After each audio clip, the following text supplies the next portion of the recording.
آدمی انہوں نے میرے دور پسے لگے صفحہ نمبر 252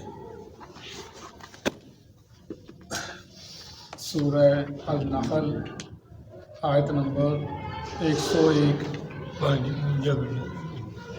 سورہ نحل آیت نمبر 101 صفحہ نمبر 252 نحمدہ ونصلی علی رسولہ الکریم اما بعد فاعوذ باللہ من الشیطان الرجیم بسم اللہ الرحمن الرحیم وَإِذَا اور جب بدلنا ہم بدلتے ہیں تبدیل کرتے ہیں آیتم مکانہ کسی حکم کو مکان آیا اس کی جگہ پر کوئی آیت بدلے اس آیت کے کوئی حکم بدلے اس حکم کے واللہ اور اللہ تعالی عالم خوب جانتا ہے بما ساتھ اس کے ینزل وہ جو نازل کرتا ہے قالو کہتے ہیں وہ کافر انما سوا اس کے نہیں انت آپ مفتر گڑھ لیتے ہیں بنا لیتے ہیں اس قرآن کو بل اکثرہم بلکہ ان کی اکثریت لا یعلمون نہیں وہ جانتے قل کہہ دیجئے نزلہ اتارتا ہے اس کو قرآن کو روح القدسی روح القدس یا جبرائیل علیہ السلام من ربی کا تیرے رب سے بالحق ساتھ حق کے لیثبت تاکہ وہ مضبوط کرے الذین ان لوگوں کو آمنو جو ایمان لائے وہدن اور ہدایت ہے وبشرا اور بشارت ہے للمسلمین فرما برداروں کے لیے مسلمانوں کے لیے وَلَقَدْ نَعْلَمُ اور البتہ تحقیق ہم جانتے ہیں انہم کہ بے شک وہ یقولون وہ سب کہتے ہیں انما در حقیقت یا سوا اس کے نہیں یعلمہ سکھلاتا اس کو بشرن ایک انسان لسان الذی زبان اس شخص کی یلحدون الیہ وہ نسبت کرتے ہیں جس کی طرف عجمی ہیں وہذا لسان اور یہ قرآن کی زبان عربی عربی ہے مبین واضح ہے صدق اللہ العظیم وَإِذَا بَدَّلْنَا آیَةً مَّكَانَ آیَةٍ اور جب ہم بدلتے ہیں کسی حکم کو کسی حکم کی جگہ پر واللہ عالم بما ينزل قالوا انما انت مفتر بل اکثرهم لا يعلمون اور اللہ جانتا ہے جو وہ نازل کرتا ہے اور یہ کہتے ہیں کہ یہ اپنے پاس سے گڑھ کر لے آیا بلکہ اکثر نہیں جانتے جیسا کہ قرآن پاک کے اندر ایک مقام کے اوپر آیا ہے کہ جب قیامت آئے گی اچانک آ جائے گی کسی کو پتہ نہیں چلے دوسرے مقام پر آیا جب قیامت آئے گی اس میں تخیر و تقدیم نہیں کی جائے گی تیسرے مقام پر آیا کہ قیامت کا علم اللہ کو پتہ ہے اس کے سوا کسی کو نہیں پتہ اور ایسے ہی جب قرآن پاک کے اندر مختلف انبیاء کے واقعات آئے کسی جگہ اجمالاً ذکر آیا کسی جگہ تفصیلاً ذکر آیا تو مشرکین مکہ کہنے لگے یہ کیا بات ہوئی کہ کبھی آپ کچھ کہتے ہو کبھی کچھ کہتے ہو ہم جانتے ہیں کہ اللہ ہر چیز کو جاننے والا ہے لیکن جب آپ بات کرتے ہو کبھی قیامت کے بارے کے اندر کبھی اب آئے گی کبھی اس وقت آئے گی کبھی تو اللہ کو پتہ ہے اور کبھی آپ جب انبیاء کا ذکر کرتے ہو کہیں تھوڑا ذکر کر دیا آگے جا کے زیادہ ذکر کر دیا یہ کیا بات ہوئی ہے ہمیں ایسے لگتا ہے جیسے تو اپنے پاس سے خود اس چیز کو بنا لیتا ہے یہ اللہ کی طرف سے کلام نہیں ہے انہوں نے ایسی باتیں کی تو اسی طرح جب ہم پیچھے پڑھا سورہ بقرہ کے اندر ما ننسخ من آیتن اور ننسیہا نأتی بخیر منہا مثلہا ہم کسی آیت کو بدلتے نہیں مگر اس کی جگہ اچھی آیت لے کر آتے ہیں پیچھے ہم نے پڑھا یعنی وہ اللہ تعالیٰ وقت کے مطابق ضرورت کے مطابق بتدریج جیسے جیسے انسان کو ضرورت ہوتی ہے ویسے ویسے اتارتا ہے اس کے اندر اللہ تعالیٰ کی حکمتیں ہیں اللہ کی مصلحتیں ہیں کہ جیسے انسان کو ضرورت ہوتی ہے، اس کی دو چیزیں ہیں. ایک تو جب قرآن تدریج کے ساتھ اترتا ہے، آہستہ آہستہ اترتا ہے، اس کی ایک بڑی وجہ تو یہ ہے کہ لوگوں کے ایمان کو مضبوط کیا جائے. اس کے اندر احکام جو آتے ہیں، انسان کا ایمان مزید مضبوط ہوتا ہے. اور دوسری وجہ اس کی جو اترنے کی ہے کہ اللہ تعالیٰ مختلف مقامات اور مختلف آیات کو مختلف انداز سے مختلف لوگوں کے اوپر نازل فرماتے ہیں. اس لیے کہ جو کفاران مکہ تھے، مشرکین مکہ تھے، انہوں نے ظلم کی اور بربریت کی انتہا کی ہوئی تھی. تو اللہ تعالیٰ اپنے جو مومنین ہیں، جو اس کو ماننے والے ہیں، ان کو مضبوط کرنے کے لیے، ثابت قدم رکھنے کے لیے، ان کے قدم ڈگمگا نہ جائیں، اسی لیے اللہ تعالیٰ ان کو حوصلے دیتے، خوشخبریاں سناتا ہے. جس مصیبت وہ صبر کرتے ہیں، اس مصیبت کی بنا پر ان کو اللہ تعالیٰ خوشخبری سناتا ہے. یہ اللہ تم کو جنت دے گا، تمہارے اللہ تعالیٰ اپنے معاملات کو بہتر کر دے گا، اور یہ جو کفار ہیں اللہ تعالیٰ ان کو نیست و نبود کر دے گا. اللہ تعالیٰ ان کو تسلیاں دیتے ہیں. یہ معاملے تھے. یہ اللہ جب اتارتا ہے کس وقت بھی، اس کو اللہ خوب جانتا ہے. اسی طرح ہم نے پڑھا پیچھے سورہ بقرہ کے اندر کہ اللہ تعالیٰ نے جب وہ وراثت کا مسئلہ تھا کہ جب ایک آدمی فوت ہونے لگتا ہے تو اس کو حکم تھا کہ وہ اپنی وراثت کے بارے میں وصیت کر سکتا ہے، جس کو مرضی اپنی وراثت دے جائے، حکم تھا. لیکن اسی سورہ بقرہ کے اور آگے سورہ نساء کے اندر وہ آ گیا کہ آپ نے اللہ تعالیٰ نے وہ احکام نازل کر دیے. اب کوئی آدمی اپنی مرضی سے وراثت کو تقسیم نہیں کر سکتا. جو اس کے مال کے باپ، بیٹا، بیوی، بیٹی، جو بھی دادا، اللہ نے ہی کسی سے مقرر کر دیے. ہاں سوائے اس کے کہ وہ وصیت کر سکتا ہے، وہ بھی جو غیر ذوی الارحام ہیں، جو رشتہ نہیں ہے، وہ بھی کر سکتا ہے، لیکن تیسرا حصہ وصیت کر سکتا ہے. اس کو پابند کر دیا گیا. یعنی پہلا حکم تھا کہ وصیت کر سکتا ہے، لیکن اللہ نے اس کے اچھا حکم آیا کہ اب یہ وصیت نہیں کر سکتا. اب اس کے حکمتیں کیا ہیں؟ اتنی زبردست حکمتیں. اگر انسان آج کی سوچے، جیسے آج ہم دیکھتے ہیں اس مسجد کے اندر یا ہمارے عزیز و اقربا کے اندر کہ اولاد کی نافرمانی کس حد بڑھ گئی ہیں، ماں باپ پریشان تانگ ہیں. اس جمعہ کے اندر، جمعہ کی نماز کے بعد نعمان صاحب سے یاد پوچھ رہا تھا، جی میں باپ بھی نمازی، بیٹے بھی نمازی اسی مسجد کے، اور وہ کہہ رہا جی میں اپنے بیٹوں کو آ کرنا چاہتا ہوں، آ کر دوں. وہ کہتا جی کیا ہوا؟ کہتا جی وہ میرے نافرمان ہے بیٹے، مجھ سے پوچھتے نہیں ہیں. اگر اللہ نے یہ کام، یہ اس کو نہ مقرر، اس کو اپنا کیا کہتے ہیں، اس کو پابند نہ کیا ہوتا، اس نے تو کام کر دینا تھا. یہ اللہ کی حکمتیں ہیں. یہ ہر وقت، جس وقت، کب، قیامت تک جیسے معاملات ہوں گے، جیسے حالات ہوں گے، ویسے ان کے فائدہ انسان کے لیے. اسی طرح سورہ نساء کے اندر زانیہ کی وہ جو ہم نے پڑھا تھا کہ جب وہ ایک عورت اپنا زنا کرتی ہے، یہ آتی ہے، فحاشی طرف آتی ہے، تو اس کو حکم دیا تھا اس کو تم قید کر دو، ساری زندگی قید کر دو، یہ مر جائے یا اللہ اس کے بعد کوئی حکم نازل کر دے. حکم آ گیا.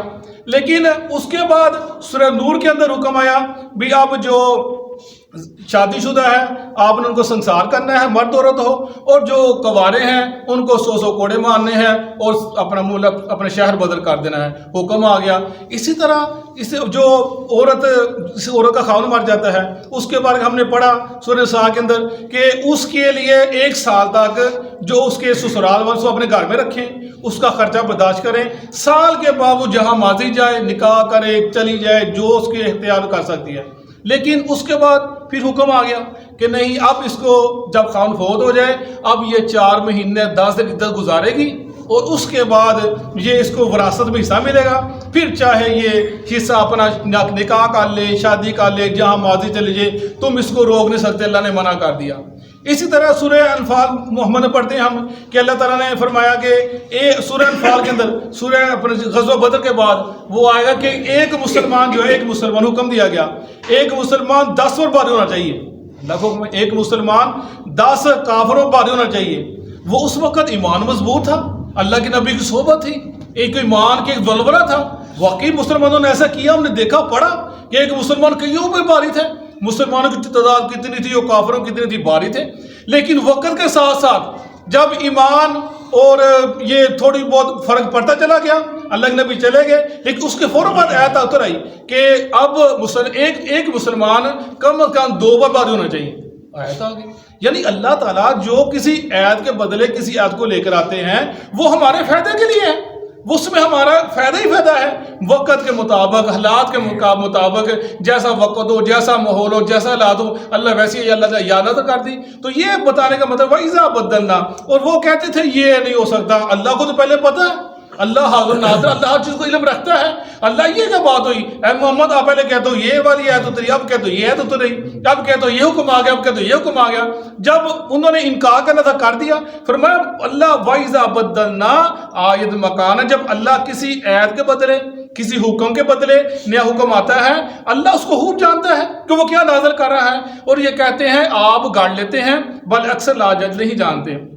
کل کہہ دیجئے نزلہ روح القدس من ربک بالحق یثبت الذین آمنوا وہدی وبشری للمسلمین. کہہ دیجئے قرآن جو ہم نے اتارا ہے یہ فرشتہ جبرائیل لے کر آتا ہے، وہ امین ہے، صادق ہے، کذاب نہیں ہے، جھوٹا نہیں ہے، مفتری نہیں ہے، وہ خیانت کرنے والا نہیں ہے، جو جیسے لے کر آتا ہے ویسے پہنچاتا ہے، اس کے اندر نہ کمی کرتا ہے نہ بیشی کرتا ہے. فرمایا کل نزلہ روح القدس من رب، تیرے رب کے حکم سے، بالحق، حق لے کر آتا ہے. وہ غلط بات لے کر آتے نہیں. وہ کیوں لے کر آتا ہے، کس نے لے کر آتا ہے؟ لیثبت الذین آمنوا وہدی وبشری للمسلمین، تاکہ مضبوط کر دے ان لوگوں کو جو ایماندار ہیں، وہ ایمان لائے ہیں، وہدی ہدایت ہے، وبشری بشارت ہے للمسلمین، مسلمانوں کے لیے خوشخبری سناتا ہے مسلمانوں کو آ کر کہ پریشان نہیں ہونا، تنگ نہیں ہونا، ایک وقت آنے والا ہے اللہ تم کو روح دے گا، اللہ تم کو اس ارب و کا مالک بنا کر دے دے گا. وہ خوشخبری لے کر آتا ہے. یہ خوشخبری ہے للمسلمین، فرما برداروں کے لیے جنہوں نے اطاعت کی اللہ کی، اللہ نبی کی.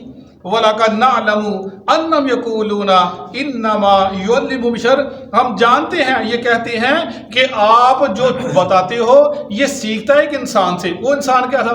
وہ کچھ دو غلام تھے مکہ کے اندر، وہ کسی کے غلام تھے لیکن وہ پڑھے لکھے تھے، وہ تورات انجیل جانتے تھے. تو اللہ کے نبی جب جاتے ان کے پاس ٹھہرتے، ان کو اسلام کی دعوت دیتے، تو یہ کفار مکہ کہنے لگے یہ محمد ان سے جا کر سیکھتا ہے اور آ کر ہم کو بتاتا ہے، اور ہم کو بتاتا ہے یہ ایسے واقعات ہیں، اس کو کچھ پتہ ہی نہیں ہے. اللہ فرما رہے ہیں لسان الذی یلحدون الیہ اعجمی، اور جس کے طرف اشارہ کرتے ہیں اس سے سیکھتا ہے وہ تو اجمی ہے. یہ خود عرب والے ہیں، ان کی عرب کے اندر فصاحت و بلاغت مانی جاتی ہے. یہ عرب کی یہ شعر و شاعری کرتے ہیں، یہ کتے لکھتے ہیں، یہ اس کو مقابلے بازی ہوتی ہے. یہ کہتے ہیں جو بولی ہماری ہے، جو زبان ہماری ہے، جو ہم لکھتے ہیں، جو ہم سمجھتے ہیں، جو ہم بولتے ہیں عربی، وہ کوئی بول نہیں سکتا. ان کو بڑا فخر ہے اپنی فصاحت و بلاغت کے اوپر. لیکن جب قرآن اترا انہی کی زبان کے اندر، ان کی زبانیں گونگ رہ گئی، یہ حیران رہ گئے، شزدر رہ گئے کہ یہ قرآن، وہ کہتے ہیں یہ قرآن انسان کو ہو نہیں سکتا. اللہ نے ایسے جملے، ایسے معاملے اترے، انداز اترا قرآن پہ اترنے کا، خود حیران رہ گئے کہ یہ انسان کا کلام نہیں ہو سکتا. اللہ فرماتے خود تو مانتے ہیں، ان کی عقل کو کیا ہو گیا، ان کو کیا ہو گیا؟ جب آپ خود اپنی باری آتی ہے کہتے ہیں ہمارے ساتھ فساد و بلا کوئی بندہ نہیں ہے، اور جب وہ قرآن پڑھا جاتا ہے تو کہتے ہیں جی کسے سیکھ کر آ جاتا ہے. فرمایا اگر وہ سیکھ کر آ جاتا ہے، اگر وہ اجمی، وہ جو غلام ہے اتنے ہی پڑھے لکھے ہیں، اتنے ہی قابل ہیں، خود کیوں اور اس چیز کا اعلان کر دیتے؟ وہ خود کیوں نہیں کسے بیان کر دیتے؟ وہ خود کیوں نہیں واقعہ بتا دیتے؟ فرمایا لسان الذی یلحدون الیہ اعجمی، جس کی طرف یہ ان کو نسبت کرتے ہیں وہ اجمی ہیں، وہ عربی نہیں جانتے. وہذا لسان عربی مبین، اور یہ جو قرآن اترا ہے عربی زبان کے اندر واضح اترا ہے. اس کے ہر الفاظ میں، اس کے جملے میں، اس کی تسلسل میں، اس کے ربط میں ایک ایسا انداز ہے کہ عرب دان رہ جاتے ہیں یار نہیں یہ انسان نہیں ایسے لکھ سکتا، ایسے کہہ نہیں سکتا. اور جیسے میں نے پیچھے ہم نے پڑھا تھا نا کہ وہ والسماوات والارض، آسمانوں میں اور زمین میں، آسمان جمع کا سیگا، زمین واحد کا سیگا. اب یہ بار بار اندر قرآن پاک کے اندر آتا ہے کہ لیکن زمینیں بھی ساتھ ہیں اور آسمان بھی ساتھ ہیں، سارا کچھ ہم پڑھتے آ رہے ہیں. تو عرب کا یہ محاورہ ہے، ان کا یہ ایک انداز تھا کہ جب وہ کسی ایک جملے کے اندر دو جمع کے سیگے جمع کرنے جاتے ہیں، جملے کے دو جمع سیگے لانے جاتے تو وہ ایک کو مفرد کر دیتے تھے. تو اللہ نے قرآن کے جب اتارا نا تو حیران پریشان رہ گئے. ان کے شاعر لکھا کرتے تھے جو ان کو وہ خود نہیں بول سکتے تھے، لیکن ان کے شاعر اپنے شعر و شاعری میں جملے سے بولا کرتے تھے. لیکن جب قرآن اترا وہ بے ساختہ کہنے مجبور ہو گئے یہ انسان کا کلام ہے، یہ اللہ کا کلام ہے، انسان اس کو لکھ ہی نہیں سکتا. وہی ذکر کیا جا رہا ہے اور قرآن کی تصدیق کی جا رہی ہے، اس کی توثیق کی جا رہی ہے. اسی کے اندر یہ کہ قرآن اللہ کی طرف سے ہے، یہ کسی انسان کا کلام نہیں ہے، نہ اس کو گھڑ سکتا ہے. اور اسی بات پر اور امام احمد بن حنبل نے ہم نے پڑھا سنا، انہوں نے کتنی مار کھائی، کتنے کوڑے کھائے، ایسے کوڑے کہ اگر ہاتھی کو پڑتے وہ مر جاتا، وہ ثابت قدم رہے۔ کسی نے کہا مان جاؤ، تمہارا کیا جاتا ہے؟ وہ کہنے لگے عالم تھے نا کہ میری زبان ہلنے کے پیچھے پوری قوم کھڑی ہے، اگر میں نے کہہ دیا قرآن مخلوق ہے، انسان زبان ہے، تو پوری قوم مان جائے گی، اپنی جان دے دی۔ یعنی قرآن اللہ کا کلام ہے، اور اس کے لیے انہوں نے کتنی جان دی، لوگوں نے کیا قربانی دی، ہم پڑھتے آ رہے ہیں، سیکھتے ہیں، وہی ذکر کیا جا رہا ہے۔ صدق اللہ العظیم۔ اعوذ باللہ من الشیطان الرجیم۔ وَإِذَا اور جب بدلنا ہم بدلتے ہیں آیتا کسی آیت کو مکان آیا کسی آیت کی جگہ پر، واللہ اور اللہ تعالی عالم خوب جانتا ہے، بما ساتھ جو ینزل وہ اتارتا ہے، قالو وہ کہتے ہیں، انما سوائے اس کے نہیں، انت آپ مفتر کرتے ہیں اس کو، بل اکثرہم بلکہ ان کی اکثریت، لا یعلمون نہیں وہ جانتے، قل کہہ دیجئے، نزلہ اس کا اتارنا، روح القدس جبرائیل علیہ السلام، من ربی کا تیرے رب کی طرف سے، بالحق ساتھ حق کے، لیثبتا تاکہ وہ مضبوط کرے، الذین ان لوگوں کو، آمنو جو ایمان لائے، وہدن اور ہدایت ہے، وبشرا اور بشارت ہے، للمسلمین مسلمانوں کے لیے، وَلَقَدْ نَعْلَمُ اور البتہ تحقیق ہم جانتے ہیں، انہم کہ بے شک وہ، یقولون وہ کہتے ہیں، انما سوائے اس کے نہیں، یعلمہ سکھلاتا ہے اس کو، بشر انسان، لسان الذی زبان اس شخص کی، یلحدون وہ نسبت کرتے ہیں، الیہ اس کی طرف، اعجمی عجمی ہے، وہذا اور یہ، لسان زبان، عربی عربی ہے، مبین واضح ہے۔ صدق اللہ العظیم۔